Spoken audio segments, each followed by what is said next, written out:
اور میں علی اعلان آپ کی تائید کر رہا ہوں ملک کی سیاست کے حوالے سے بھی۔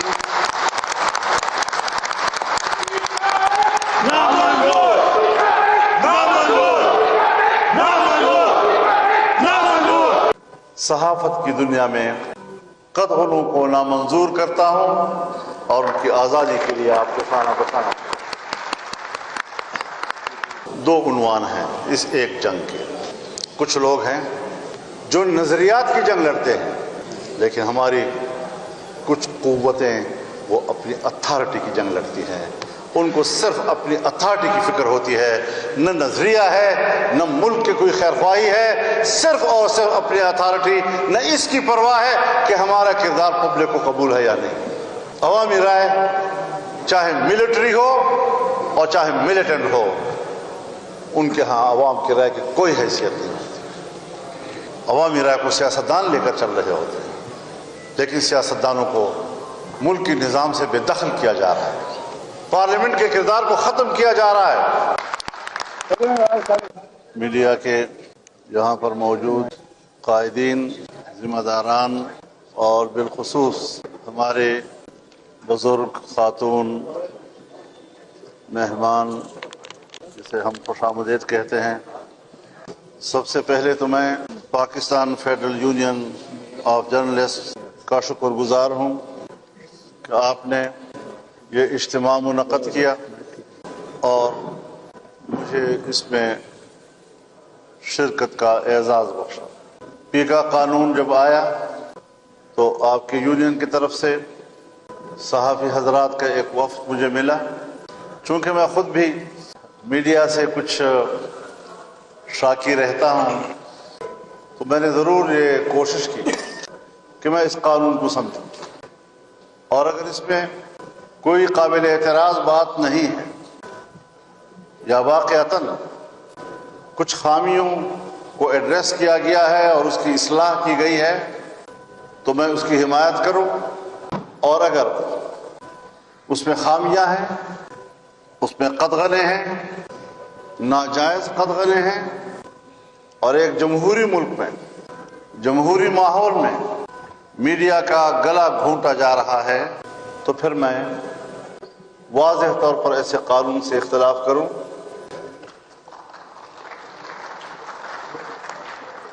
مجھے اس گفتگو کے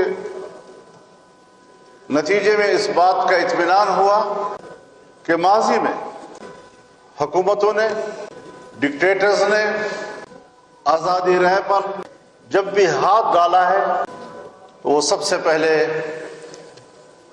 انہوں نے صحافت کا گلا گھونٹنے کی کوشش کی ہے، ان کو اپنے مرضی کے تابع بنانے کی کوشش کی ہے، ان کو سچ بولنے سے روکا ہے۔ اور میں چونکہ اس گھرانے میں آنکھ کھول چکا ہوں کہ جب میں طالب علم تھا اسکول میں تو بھی میں یہی نعرے سنتا تھا، لاٹھی گولی کی سرکار نہیں چلے گی، ظلم کے ضابطے نامنظور، حبیب جالب کے نظمیں ہم سنتے تھے، امین گیلانی کی ہم نظمیں سنتے تھے، اور آزادی، جمہوریت، بے لاگ تجزیوں کی اس جدوجہد میں نے آنکھ کھولی ہے، اور میں آج بھی اس بات کا اعلان کرتا ہوں کہ صحافت کی دنیا میں قتلوں کو نامنظور کرتا ہوں اور ان کی آزادی کے لیے آپ کو کھانا بچانا۔ میں ہمیشہ اس بات کا حامی رہا ہوں، جب بھی پارلیمنٹ میں یا حکومتی ایوانوں میں یہ تجویز آئی ہے کہ میڈیا کے لیے، صحافت کے لیے ایک ضابطۂ اخلاق ہونا چاہیے، تو میں نے ہمیشہ یہ نقطۂ نظر پیش کیا ہے کہ حکومت کی طرف سے ضابطۂ اخلاق بنانے کی بجائے صحافی حضرات خود اپنا ضابطۂ اخلاق بنا لیں۔ وہ بھی شریف لوگ ہیں، اس معاشرے کے لوگ ہیں، اگر ان کے نظام میں کوئی خامی ہے تو وہ خود بطور انسان کے اور شریف انسان کے سمجھیں گے کہ ہمارے اندر یہ خامی کیوں ہے اور ہماری وجہ سے کسی کی عزت نفس کیوں مجروح ہوتی ہے، ہم کیوں غلط خبر شائع کرتے ہیں، ہم کسی کے اوپر فیک الزامات کیوں لگاتے ہیں، یہ ان کو حق دیا جائے۔ اور مجھے یقین ہے کہ اگر آج بھی آپ کو یہ حق مل جائے کہ آپ اپنا ضابطہ اخلاق خود بنائیں گے تو حکومت سے بہت ہی بہتر بنائیں گے۔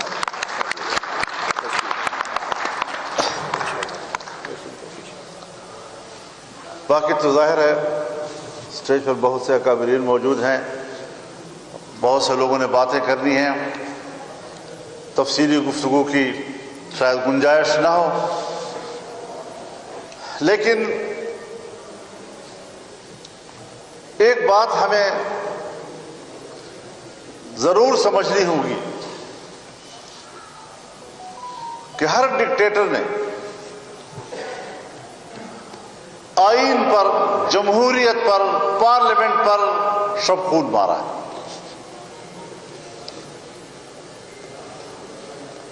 اور ابھی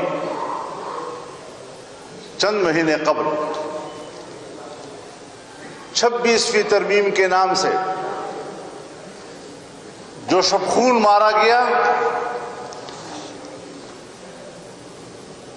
ہم نے اس کا مقابلہ کیا۔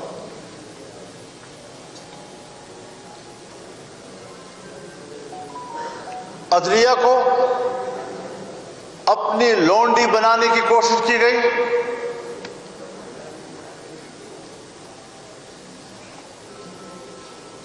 ملٹری کورٹس بنا کر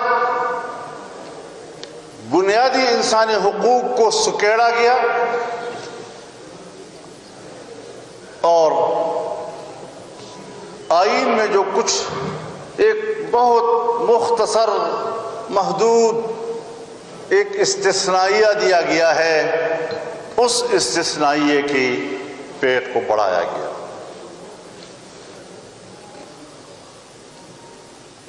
ہم نے اس مسودے کو مسترد کیا۔ ہم سیاسی لوگ ہیں، بات چیت پر یقین رکھتے ہیں اور بات چیت کا راستہ لیا۔ اس 26ویں ترمیم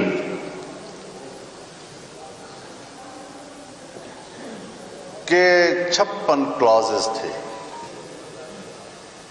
56 کلازز، اور ہم نے حکومت کو 36 شقوں سے دستبردار کیا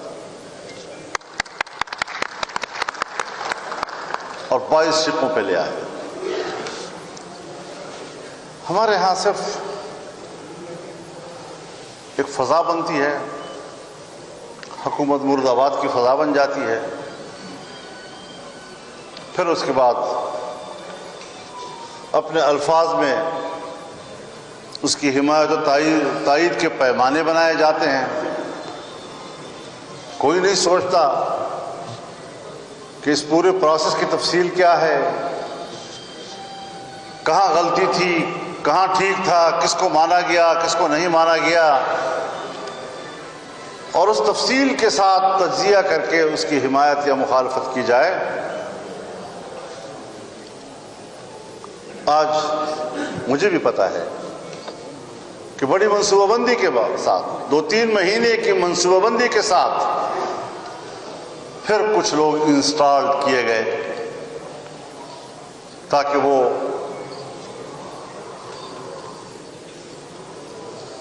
جنہوں نے ایک جنگ لڑی، اصول کی جنگ لڑی، اس میں فتح پائی،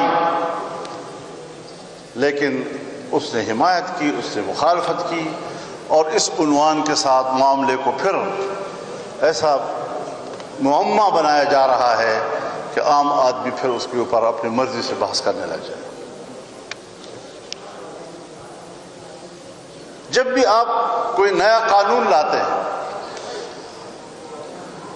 اور جب آپ اس کو امپلیمنٹ کرتے ہیں تو امپلیمنٹیشن کے دوران کچھ نہ کچھ مشکلات ضرور آتی ہیں۔ ضروری ہوتا ہے کہ کچھ اس کی امپلیمنٹیشن میں جو مشکل آئے گی، کوئی خرابی آئے گی تو اس کی اصلاح کی جائے، نہیں کہ پورے پروسیس کا انکار کر دیا جائے، نہیں یہ کہ پورے اصول کا انکار کر دیا جائے۔ اگر عدلیہ کے حوالے سے میں آپ کو واضح طور پر کہہ دوں کہ ججز کی اپوائنٹمنٹ میں یا چیف جسٹس کی اپوائنٹمنٹ میں پارلیمانی کردار جہاں پوری دنیا کی جمہوریتوں میں ہے، 18ویں ترمیم کے ذریعے سے پارلیمنٹ کے کردار کو شامل کیا گیا تھا 1910-11 میں، اور پھر ایک چیف جسٹس صاحب کی دھمکی نے حکومت کو بلیک میل کیا، 19ویں ترمیم کے ذریعے پارلیمانی کردار نکال دیا گیا۔ آج پھر ہم نے اس میں پارلیمانی کردار کو ڈالا ہے۔ اب ظاہر ہے جس کی لاٹھی اس کی بھینس، میری حکومت ہوگی تو شاید میں اس کا غلط فائدہ اٹھاؤں، مسلم لیگ کی حکومت ہوگی، پیپلز پارٹی کی حکومت ہوگی تو وہ اس کا کوئی غلط فائدہ اٹھائے، پی ٹی آئی کی حکومت ہوگی تو شاید وہ اپنے حکومت میں اس کا غلط فائدہ اٹھائیں۔ اب اس قسم کی چیزوں کا راستہ روکنا کچھ دشوار ضرور ہوتا ہے، لیکن ہمارا ایک عوامی پریشر ہونا چاہیے اس بات پر کہ اگر اس کا کوئی غلط فائدہ اٹھانا چاہتا ہے تو ہم اس کے غلط استعمال کے راستے روک دیں۔ تو اس صورتحال میں ضرور کچھ چیزیں آ رہی ہیں جو ہمیں بھی پتہ چلتا ہے کہ یہاں پر آپ اندازہ لگائیں، جب ملٹری کوڈ کو آئین کے ذریعے سے ہم سے نہیں منوایا گیا تو ایکٹ کے ذریعے ان کو طاقتور بنانے کی کوشش کی کہ جہاں 2/3 اکثریت کی ضرورت نہیں تھی۔ عدالتوں کے حوالے سے جو چیزیں وہ آئین میں ہم سے نہ منوا سکے وہ اپنی اکثریت کی بنیاد پر ایکٹ کے ذریعے سے وہ اقدامات کر رہے ہیں، اور آئین کے آنے کے بعد پھر سادہ اکثریت کے ساتھ ایسے اقدامات کرنا جو آئین کی ترمیم کے روح کے منافی ہو، یہی تو جمہوریت دشمنی ہے۔ ان کو احترام نہیں آئین کا، ان کو احترام نہیں پارلیمنٹ کے فیصلوں کا، ان کو احترام نہیں 2/3 اکثریت کے فیصلوں کا۔ آئیے ہم اس بنیاد پر بھی سوچیں کہ کچھ تھوڑا سا احترام کر کے آپ اس کو امپلیمنٹ کرتے، شائستگی کے ساتھ امپلیمنٹ کرتے، اور اس پہ قانون کے ذریعے ایکٹ پاس کر کے آپ اس کی روح کو نہ چھینتے تو ایک اچھی پیش رفت اس بارے میں ہو سکتی تھی۔ تو اس حوالے سے سیاسی کھیل بھی کھیلے گئے، اپوزیشن کو تقسیم کرنے کی بھی کوشش کی گئی، پی ٹی آئی اور جے آئی کو دوبارہ لڑائی کی طرف لے جانے کی بھی کوشش کی گئی، لیکن ہم نے پوری دانشمندی کے ساتھ، سنجیدگی کے ساتھ اپوزیشن کو بھی اعتماد میں رکھا، یکجا رکھا، اور ہم نے ایک ایک قدم باہمی مشاورت سے آگے بڑھایا، اور الحمدللہ اصولی جنگ ہم نے جیتی۔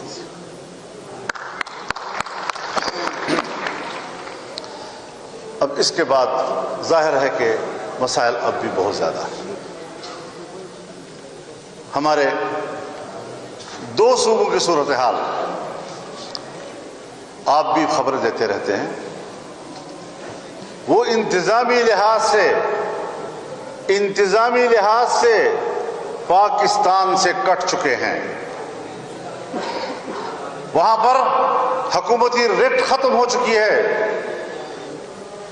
اس وقت جب ہم اور آپ بیٹھے ہیں شام کے 5 بجے کے بعد،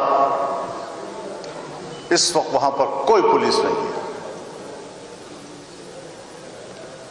اور مسلح گروہ وہ سڑکوں کو کنٹرول کر رہے ہیں، دیہاتوں کو کنٹرول کر رہے ہیں، محلوں کو کنٹرول کر رہے ہیں، بازاروں کو کنٹرول کر رہے ہیں، اور کوئی رٹ وہاں پر موجود نہیں ہے۔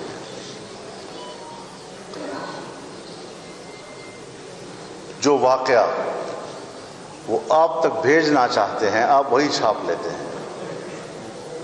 آپ کو بھی یہ علم نہیں ہے کہ اس ایک خبر کے پیچھے کتنے سینکڑوں خبریں چھپی ہوئی ہوتی ہیں جو آپ کو نہیں بتائی جاتی۔ اس سے ملک نہیں چلتے۔ بلوچستان کی صورتحال یہی ہے۔ کیا ہم نے کبھی سوچنا ہے ان سیاسی دھندوں سے جو اسلام آباد میں ہم کھیل رہے ہیں، اس سے فارغ ہوں گے تو ملک کے لیے کچھ کریں گے نا؟ میرے بھائیوں، دو عنوان ہیں اس ایک جنگ کے۔ کچھ لوگ ہیں جو نظریات کی جنگ لڑتے ہیں، لیکن ہماری کچھ قوتیں وہ اپنی اتھارٹی کی جنگ لڑتی ہیں۔ ان کو صرف اپنی اتھارٹی کی فکر ہوتی ہے، نہ نظریہ ہے، نہ ملک کی کوئی خیر خواہی ہے، صرف اور صرف اپنی اتھارٹی، نہ اس کی پرواہ ہے کہ ہمارا کردار پبلک کو قبول ہے یا نہیں۔ عوامی رائے چاہے ملٹری ہو اور چاہے ملیٹنٹ ہو، ان کے ہاں عوام کی رائے کی کوئی حیثیت نہیں ہوتی۔ عوامی رائے کو سیاستدان لے کر چل رہے ہوتے ہیں، لیکن سیاستدانوں کو ملک کی نظام سے بے دخل کیا جا رہا ہے، پارلیمنٹ کے کردار کو ختم کیا جا رہا ہے۔ اور ایک بار پھر میں آپ سے کہنا چاہتا ہوں کہ جمہوریت اپنا مقدمہ ہار رہا ہے۔ پھر ہم کدھر جائیں گے؟ یہ جو 2-4 آواز پارلیمنٹ میں بچے ہوئے ہیں، کل اس کو بھی باہر کر دیں، کیونکہ فیصلے تو عوام نے نہیں کرنے۔ عوام نے تو دکھاوے کے لیے قطار میں کھڑے ہو کر ووٹ ڈالنا ہوتا ہے، پھر جس نے بکسہ کھولنا ہوتا ہے اس کی مرضی ہے کہ وہ کیا نتیجہ برآمد کرتا ہے۔ پھر ایسی حکومتوں پر عوام کا اعتماد نہیں رہتا۔ پھر ایسی مشکل میں یہ ڈمی نمائندے وہ عوام کے سامنے نہیں جا سکتے، وہ پبلک کا کیس نہیں لڑ سکتے۔ ایک زمانہ تھا، میں نے بہت سوچا پورے ملک کی صورتحال پہ، میں ایک عجیب نتیجے پہ پہنچا کہ جہاں جہاں سے جمعیت علماء اسلام کا نمائندہ منتخب تھا، چاہے قومی اسمبلی ہو چاہے صوبائی اسمبلی ہو، اس علاقے میں امن تھا۔ وجہ کیا تھی؟ کہ وہ کردار تھے، وہ پبلک میں جاتے تھے، وہ عوام کی بات سنتے تھے، مشکل کو کنٹرول کرتے تھے۔ آج ان کا اختیار بھی چھین لیا گیا ہے۔ تو سیاسی جماعتوں کے اگر کرداروں کو اس طریقے سے سمیٹا جائے گا، اس طریقے سے ان کو غیر مؤثر کیا جائے گا، تو جب حق کی آواز روکی جائے گی تو پھر بات روکنے کے بعد ہاتھ اٹھتا ہے، اور جب ہاتھ روکا جاتا ہے تو پھر بندوق اٹھتی ہے۔ پھر حالات کہاں جاتے ہیں اور کہاں جائیں گے اور کس طرف ہم جا رہے ہیں؟ مجھے آج بڑا اچھا فورم ملا ہے کہ میں اپنے صحافی بھائیوں کے بیچ میں کھڑے ہو کر، جہاں آپ مجھ سے پیکا کے حوالے سے تائید حاصل کرنا چاہتے ہیں، اور میں علی اعلان آپ کی تائید کر رہا ہوں، ملک کی سیاست کے حوالے سے بھی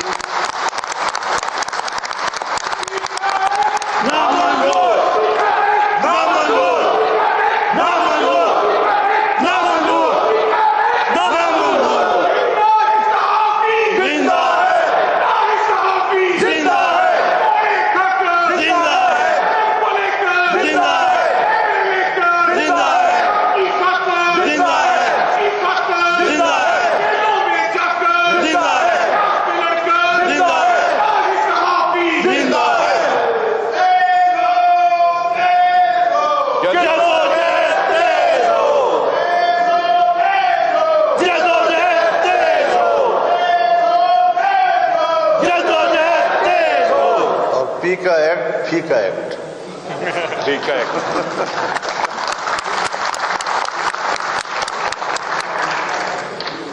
بہرحال یہ ہمارا ملک ہم سب کا ہے، اس کی بقا اور اس کا استحکام ایک ایک شہری کی ضرورت ہے۔ صرف ہمارے اندر خود اعتمادی ہونی چاہیے، ہمیں طاقت کے سامنے مغلوب نہیں ہونا چاہیے۔ طاقت مرد آباد، عدالت زندہ۔ انشاءاللہ العزیز قدم بقدم ہم ایک ساتھ چلیں گے، اور کچھ ایک پہلو اور بھی ہے جو شاید وقت طلب ہوگا، پھر کسی موقع پر آپ کے ساتھ انشاءاللہ اس پر بھی بات ہوگی۔ اللہ تعالی ہمارا حامی و ناصر ہو۔